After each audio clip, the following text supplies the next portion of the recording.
Hey guys, John Rettinger with John4Lakers.com here with some feature highlights for you of the Samsung Eternity for AT&T Wireless.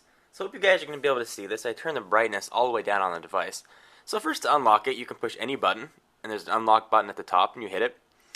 And usually you're taken to this main home screen right here. Now what's very cool about the Samsung Eternity is that it uses what Samsung calls their TouchWiz interface, which is essentially a widget-based interface. So you can see right here I've got the date, sound profiles, and a little TV icon, and you can actually set what you want to have on your home screen. You drag it over to that widget bar, and it disappears.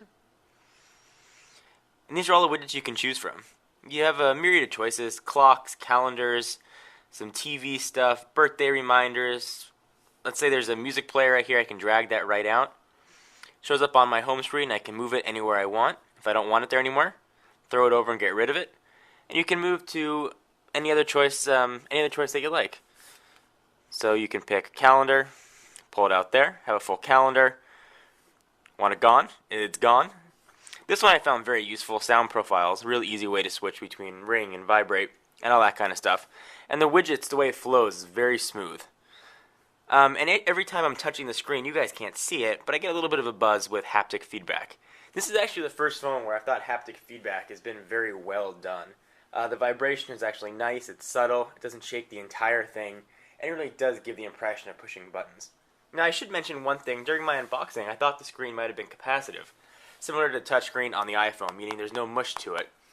This one is actually resistive, so there's a little bit of a squishy feeling, but not bad at all. So let me show you some of the cool things about the device. First, let's go to menu. So this is a very simple menu. There's no scrolling or anything here, but everything you need is nice and easily accessible. You have your AT&T GPS, but the cool thing that I hadn't seen yet is TV. So let me show you what this looks like here. Launching mobile TV. And here it is on Comedy Central, actually watching live Comedy Central right now. Hit the button, you can zoom it to full screen, tap the screen again. You actually get a full channel lineup. Some of these channels are live, some of them are pre-recorded. ESPN is live, there's college football. So you go ahead and find a channel you want to see, tap on it, just like using a remote control. Here's college football, Northern Illinois versus Louisiana Tech. Whole bunch of channels here. Comedy Central, ESPN, MSNBC, NBC, Fox, CBS, and some dedicated internet television channels. Nickelodeon is here, CNBC. So if you got kids, it's a great way to entertain them for a little while, or even yourself if you're sitting there waiting.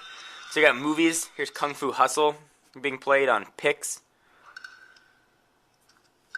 You know, very cool. And actually the picture, let me turn this off so you guys can hear me. The picture is actually very good and extremely watchable, and it looks nice and vibrant on the screen. So one of the things you guys are probably concerned about with an all touchscreen device is how do you input, how do you text, how do you do anything. So let me show you guys that. We'll go into messaging, and now we'll tap. And now you've got your normal phone keyboard. You can either turn on T9 or turn it off, and you just tap. And this phone does have an accelerometer in it. So we'll turn it up, and you get a keyboard. And I gotta say, this keyboard is actually probably the best touchscreen keyboard I have ever used. That includes the iPhone, that includes the BlackBerry Storm, and really any other touchscreen phone that I've used, the AT&T Fuse. It is fantastic. It's big, it's spacious, and when you try and touch a key, it comes out to the side what letter you're typing. So I'm hitting G right there, and coming out to the right, it lets me know what I'm typing, and it's extremely accurate. And you can set it for T9 if you like, and it actually will correct your words and fill in the words for you. I mean, it's just extremely easy to use. So let me give you a demonstration here. Let me type, "Hi, my name is John." And we'll see how this goes.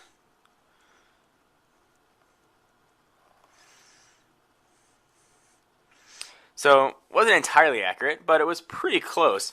And it's about as accurate actually as I am with the iPhone. So when you hold down delete, it actually will delete everything for you if you'd like. Very nice, very well done, and really impressive. The keyboard on this is actually fantastic, and every time you touch a key, it pulls up the capacitor, the haptic feedback, so you really do get that vibration feel. If you want your regular touch keyboard, just put it up. Now, this is just what's considered a feature phone. It's not a smartphone by any stretch of the imagination. It's got a built-in Java client, but it's not going to be very useful for you if email is a big thing for you. If that is important, I definitely don't recommend this phone, but if you're looking for just a feature phone, something that's going to make good phone calls, good text messaging, and has an internet browser, this is actually a great choice. Speaking of internet browser, let me show you guys what that looks like right here. We'll go to MediaNet, enter a URL, and we will go to john4lakers.com. Let you guys see how it loads and everything, so you can get a chance to see if this device is for you. And there's a dedicated .com button and a dedicated www button, which is nice. Hit OK. And we'll let go. And it's off. And you can switch views. And actually is a very responsive accelerometer. Actually one of the more responsive ones I've seen. I think much more responsive than even the BlackBerry Storm.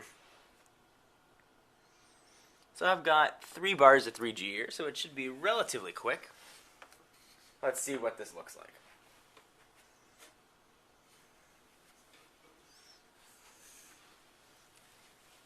There it is, loading up. And as you can see, it's loading a full HTML version of the page.